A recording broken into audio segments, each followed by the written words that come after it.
নমস্কার। আজকে সকালবেলা আরেকটি রেসিপি দেবো। আজকে সকালবেলা ডিম ভাজি করে নিলাম আর রুটি বানিয়ে নিলাম। তো মেয়ে বলতেছে, মা আমি তো ডিম ভাজি দিয়ে রুটি খাবো না, আজকে আমি রুল বানাবো। তাই আমি বলছি রুল বানালে রুল বানিয়ে নাও, তোমার যেটা ভালো লাগে এটা তুমি বানিয়ে নাও। তারপরে সব কিছু মেয়ে রেডি করে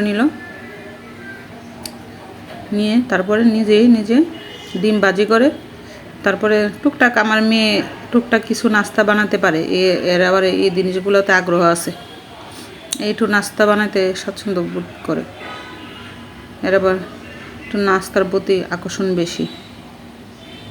হ্যাঁ, নিজে বানিয়ে খেয়ে ফেলবে, বানিয়ে আবার আমাদেরকে দেবে, বাইরে দিব, আমারে দিব। আর বাবা তার বাসায় থাকে না,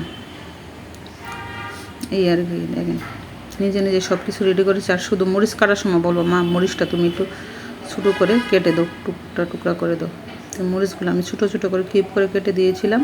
আর একটু কামরাঙ্গা মরিচও ছিল, নাগা মরিচ বলে আর কি, কামরাঙ্গা মরিচ যাই যেটা বলেন না কেন, ওইটা দিয়ে দিলাম আর কি।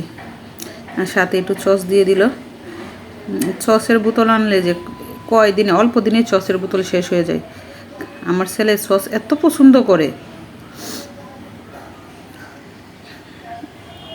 তো ছেলের কথা আর কী বলবো, তারা এইভাবে খেতে অনেক পছন্দ করে।